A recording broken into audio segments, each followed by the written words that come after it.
you know, I gotta give it to Rockstar. They must have seen the last few Rockstar Logics and were like, you know what? Enough is enough. All right, we're actually gonna do something good this week. And you know what? They certainly did. Releasing the XA21, an awesome supercar, and double money on gun running sales. I mean, you couldn't ask for a better week. Now, with that being said, they tried.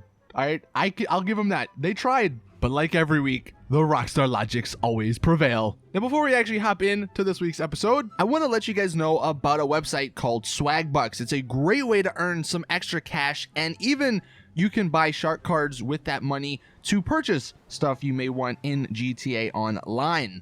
I have actually used it in the past, and you basically take some surveys, watch videos, play games, shop online. There's a bunch of stuff you can do, and you earn rewards for doing it, and eventually you will get enough to purchase the gift cards and stuff, which you can then purchase shark cards. The link will be in the description, so go check it out, and you actually get free points for just confirming your email. So you already get a head start by just signing up. So if you're in the need for some GTA Online money, then check out Swagbucks for an easy way to get it.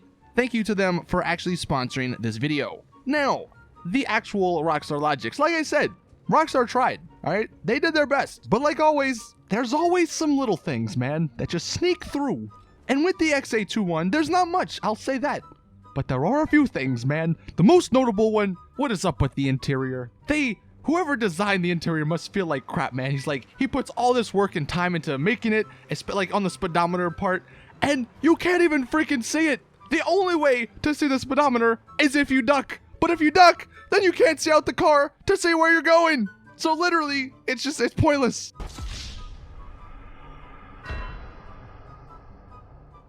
And like the speedometer is pretty nice. Like it's a really nice looking speedometer, but you never will see it. Next one, what's up with the customization for the engine? There's a V8 and a V12 option, and they have the same stats. But Rockstar, that's not how engines work. A V12 is clearly superior than a V8. So how do they have the same stats? I mean, I'm not an expert on engines, but even I know that that's not how they work.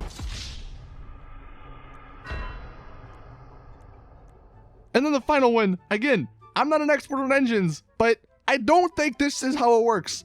The engine to the XA21 is in the back, but the freaking intercooler that you can put is on the front. So that's like the complete opposite side of the car. How does the intercooler cool the engine if it's in the front and the engine's in the back? Now we're going to take a look forward, because the last remaining unreleased vehicle we have is the Ardent, and it is going to be coming out this upcoming Tuesday. But let's just think about this for a second. Why was the Ardent even made? All it is a sports classic vehicle with guns on it. It's not like there's any other special properties to it. It's not that fast. It can't go underwater. Like, it's not a freaking submersible vehicle. And there's not going to be any upgrades to the guns to make them even better. So what is the point of it? We already had the JB700, the sports classic car with guns, in single player. And Rockstar were like, you know what? Instead of adding that, which people have actually been wanting for quite some time, let's make a completely different car and a completely new car for no reason.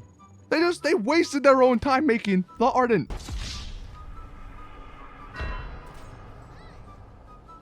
This next one's a good point. I don't know why it took us so long to figure this one out, but the fire truck, right? You can shoot water from it, okay?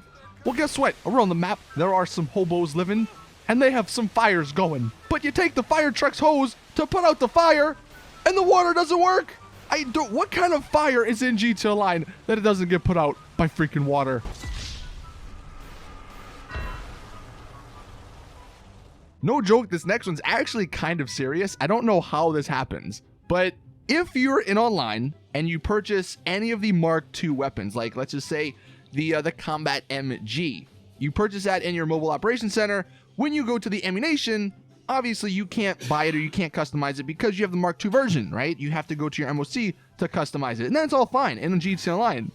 But guess what?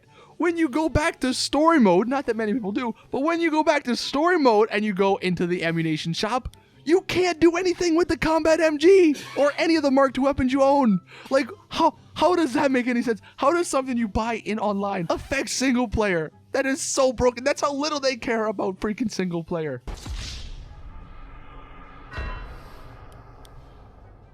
Can anyone explain how this gate's opening? Not only is there another gate behind it, there's a freaking giant light pole. So how is this gate opening?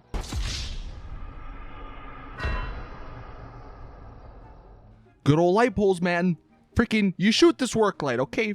The light stops working, and you think, all right, that makes sense. But no, you're wrong. Because guess what? The light somehow fell off, but they still work.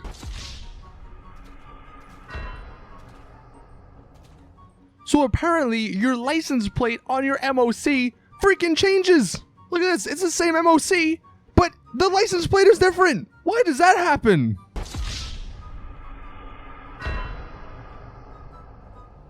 And then my favorite, look at this, the tractor, okay? It doesn't even freaking have windows. It's you're out in the open basically. But you know what you can't do in the freaking tractor? Throw sticky bombs. How? Why can't you do that?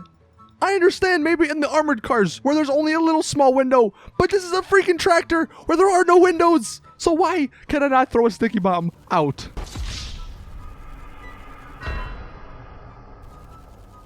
Anyway, that is it. Thank you all for watching. There may or may not be a bonus clip this week. I'll see if I can find one. So please enjoy it. But thank you all. And like I said at the beginning, if you want some free shark cards, then check out Swagbucks in the description. But that is it. Thank you all. Oh, if you have your own Rockstar Logic you want to submit, you can either leave it in the comments or you can leave it on Twitter with the hashtag Rockstar Logic. But now, that is it. So thank you all. And as always, I'll see you guys in the next one.